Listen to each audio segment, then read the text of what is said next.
দলের পরিণতি দেখে মন খারাপ আব্দুল হামিদের। আওয়ামী লীগের ভুল ছিল, আজকের অবস্থা ভুলেরই শাস্তি। বিএনপি ও গণ অধিকার পরিষদের সংঘর্ষ, আহত অর্ধশত। টিউলিপের সঙ্গে দেখা করবেন না ডক্টর ইউনূস।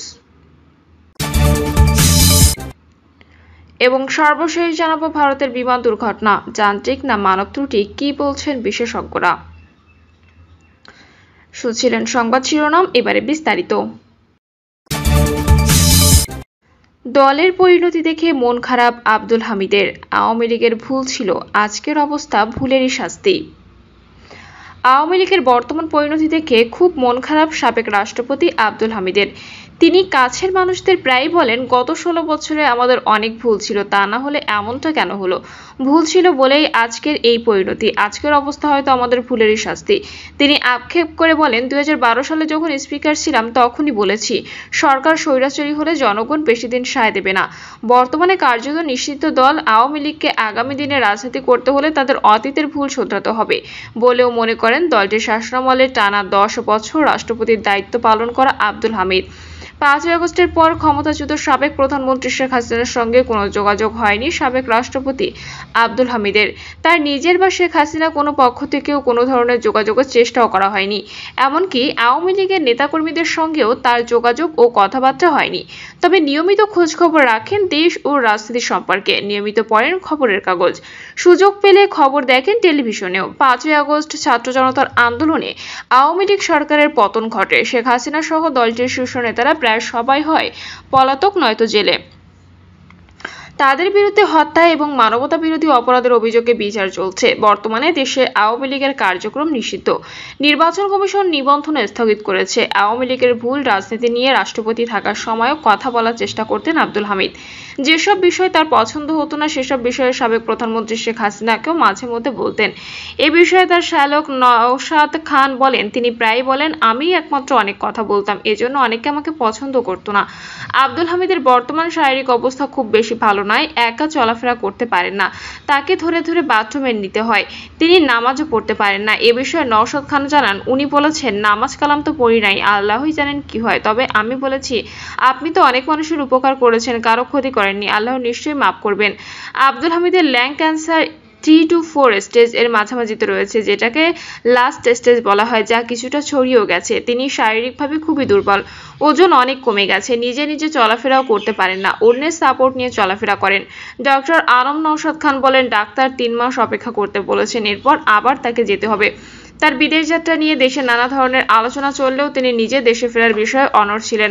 নওশাদ খান জানান, অনেকেই তাকে বলেছেন আপনি দেশে ফিরবেন না, কিন্তু তিনি বলেছেন, না, আমি দেশে ফিরবই, যা হওয়ার হবে। দেশে ফিরে দেশের মাটিতেই না হয় মারা গেলাম, দেশেই তো আমার আত্মীয়স্বজন সবাই আছে। তবে চলাফেরা করতে না পারলেও এখনো দেশ ও রাজনীতির খোঁজ খবর রাখার চেষ্টা করেন সবসময়। নিয়মিত পত্রিকা পড়েন এবং মাঝে মধ্যে টেলিভিশন দেখেন সাবেক এই রাষ্ট্রপতি। নওশাদ খান বলেন, তিনি প্রায়ই বলেন, দেশে আসার পর তিনি মানসিকভাবে খুব ভালো আছেন। বিএনপি ও গণ অধিকার পরিষদের সংঘর্ষ, আহত অর্ধশতাধিক।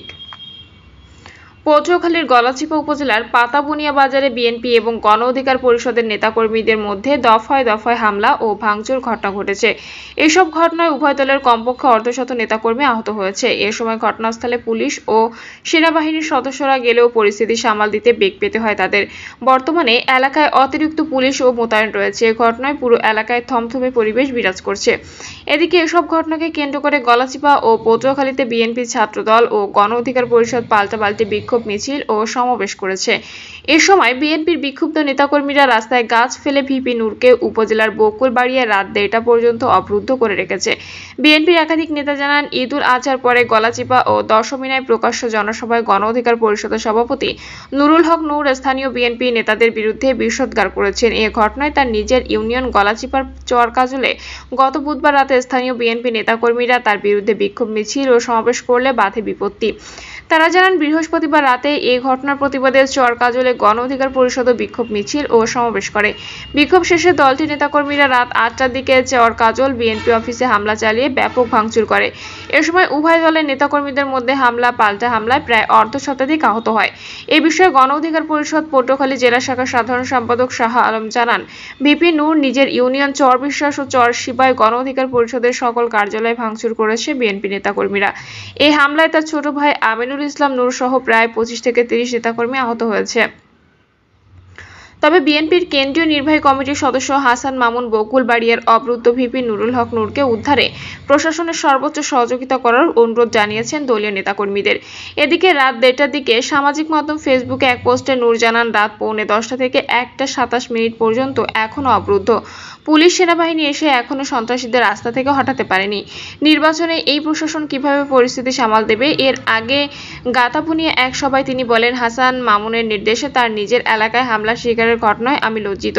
বিএনপি শীর্ষ নেতৃত্ব আমাকে সহায়তা করার জন্য চিঠি দিলেও আমাদের উপর হামলা করা হয়। যেই সাহস বিগত দিনে ফ্যাসিস্ট আওয়ামী লীগও দেখায়নি। জুলাই বিপ্লবের উত্তাল দিনও আমার বাড়িঘরে আওয়ামী লীগ একটি ঢিলও ছোড়েনি। 2024-এর নতুন স্বাধীনতার পর আজ আমাদের উপর হামলার ঘটনায় বিএনপি শীর্ষ নেতৃত্ব লজ্জিত কিনা আমি জানি না, তবে জাতি আজ লজ্জিত হয়েছে। পটুয়াখালী জেলা বিএনপি সদস্য সচিব স্নেহাংশু সরকার কুট্টি জানান, পটুয়াখালী একটি শান্তির জেলা, এখানে কোনো রাজনৈতিক প্রতিহিংসা ও হানাহানি নাই। কিন্তু গণ অধিকার পরিষদের সভাপতি ভিপি নুরুল হক নূর গত কয়েকদিন ধরে স্থানীয় বিএনপির বিরুদ্ধে উত্তেজনাকর কিছু বক্তব্যের জের ও আজ রাতে গলাচিপার চরকাজলে বিএনপি অফিসে হামলা ভাঙচুর করায় পরিস্থিতি উত্তপ্ত হয়ে উঠেছে। স্থানীয় নেতাকর্মীদের মাঝে ক্ষোভের সৃষ্টি হয়েছে। তারপরও আমাদের সকল দলীয় নেতাকর্মীদেরকে শান্ত থাকার নির্দেশনা দেওয়া হয়েছে। এ বিষয়ে গলাচিপা থানার ভারপ্রাপ্ত কর্মকর্তা মোহাম্মদ আসাদুর রহমান জানান, বিএনপি ও গণ অধিকার পরিষদের নেতাকর্মীদের মধ্যে মারামারির ঘটনা ঘটেছে। ঘটনাস্থলে পুলিশ পাঠানো হয়েছে। পরিস্থিতি এখন শান্ত রয়েছে। টিউলিপের সঙ্গে দেখা করবেন না ডক্টর ইউনূস। বাংলাদেশের অন্তর্বর্তীকালীন সরকারের প্রধান উপদেষ্টা অধ্যাপক মোহাম্মদ ইউনূস লন্ডন সফরের সময় ব্রিটিশ লেবার পার্টির এমপি টিউলিপ সিদ্দিকের সঙ্গে সাক্ষাৎ করতে অস্বীকৃতি জানিয়েছেন। এর আগে টিউলিপ একটি চিঠির মাধ্যমে ডক্টর ইউনূসকে দেখা করার আমন্ত্রণ জানান, যার উদ্দেশ্য ছিল তার বিরুদ্ধে দুর্নীতির অভিযোগ নিয়ে আলোচনা ও ভুল বোঝাবুঝির অবসান ঘটানো। বিবিসিকে দেওয়া এক সাক্ষাৎকারে ডক্টর ইউনূস বলেন, অভিযোগগুলোর বিচার এখন আদালতের আওতায় এবং তিনি কোনোভাবে আইনি প্রক্রিয়া হস্তক্ষেপ করতে চান না। ডক্টর ইউনূসকে প্রশ্ন করা হয়েছিল যে তিনি তার 4 দিনের যুক্তরাজ্য সফরের সময় টিউলিপের সঙ্গে দেখা করবেন কিনা।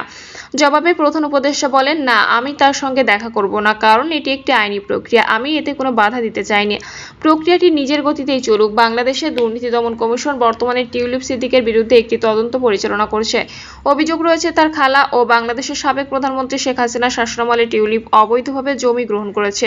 এ বিষয়ে ডক্টর ইউনূস বলেন, আমি আমাদের দুর্নীতি দমন কমিশনের উপর সম্পূর্ণ আস্থা রাখি এবং বিশ্বাস করি তারা সঠিক কাজটি করেছেন।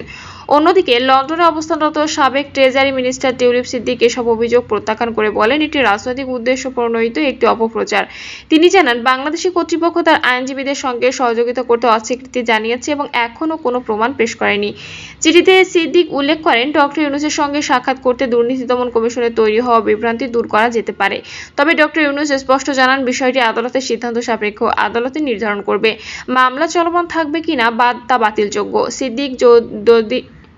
সিদ্দিক যদি দোষী প্রমাণিত হন তবে তার প্রত্যর্পণ চাওয়া হবে কিনা এই প্রশ্নে ডক্টর ইউনূস বলেন, যদি সেটি আইনি প্রক্রিয়ার অংশ হয় তবে অবশ্যই। প্রিয় দর্শক, এই ছিল এখনকার সর্বশেষ সংবাদ। আপডেট সব সংবাদ পেতে চ্যানেলটি সাবস্ক্রাইব করে বেল আইকনটি ক্লিক করে রাখুন।